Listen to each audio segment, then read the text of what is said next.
Dieu sauve encore les âmes. Dieu est encore puissant. Dieu agit encore. Dieu parle encore.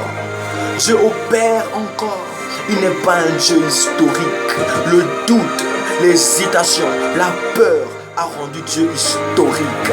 Mais j'aimerais te dire que si tu as la foi ce matin, si tu as la foi en cette heure où je parle, quelque chose va rentrer en scène.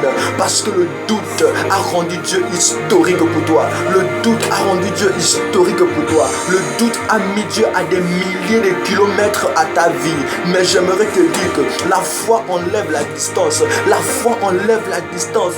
Dieu est sur le point de te toucher. Si tu crois à Jésus, même si tu ne lui as pas donné ta vie, maman, papa, vieillard, je ne sais pas, donne ta vie à Jésus. Il n'y a point de distance, il n'y a point de lieu pour se repentir. Le véritable lieu où tu peux accepter Jésus, c'est dans ton cœur. Jésus veut te rencontrer là, il veut te rencontrer dans ton cœur. Le lieu, c'est le sang. S'il y a le sang de Jésus, on n'a plus besoin d'un lieu. On n'a pas besoin d'un certain lieu. Le véritable lieu où on peut rencontrer Dieu, c'est là, c'est sous le sang de Jésus. C'est à la croix que nous pouvons le rencontrer. Rien d'autre que la croix. Si tu crois en la croix, si tu crois en la croix, si tu mets ta confiance en la croix, quelque chose va se passer, quelque chose va rentrer, quelque chose va se changer dans ta vie, quelque chose va changer, mon frère, parce que tu as rencontré le Dieu véritable. J'aimerais te dire que Jésus-Christ est merveilleux, que Jésus-Christ est puissant, que Jésus-Christ veut te bénir, que Jésus-Christ veut te changer. Arrête de demeurer dans ta vie. Regarde ce que Dieu te promet. Tu pourras avoir tout ce que tu as sur la terre, les biens matériels, la beauté, la popularité, l'argent, l'honneur, la révérence, le respect, la renommée, oh, les hautes opinions des gens sur ta vie. Mais ces choses sont vanité.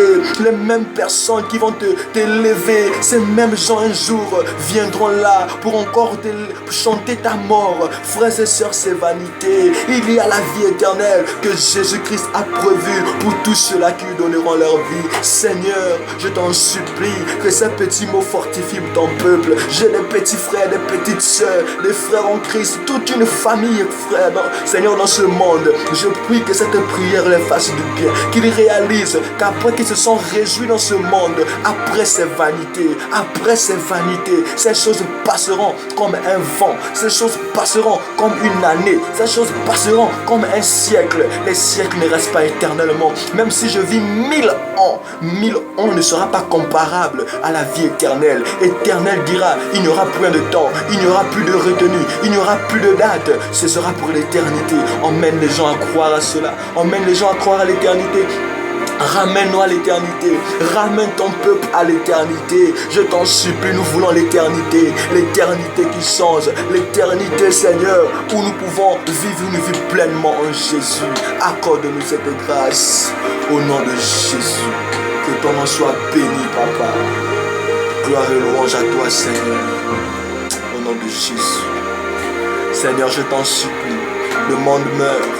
Les païens, Seigneur, étends ta main. Si tu n'interviens pas, qui interviendra, Seigneur? Si tu n'agis pas, qui agira? Si tu ne parles pas, qui parlera, Seigneur? C'est toi que nous voulons voir. Ramène-nous, oh Dieu, à l'église primitive où il y avait, Seigneur, la foi de l'évangélisation, la foi de la prière et la foi de voir les âmes changer, où il y avait 1000 âmes qui acceptaient, Seigneur. Ramène-nous à cette foi, Jésus. Que ton nom soit béni, que ton nom soit élevé. Au nom de Jésus-Christ, ton Fils. Merci pour tes multiples grâces, Seigneur.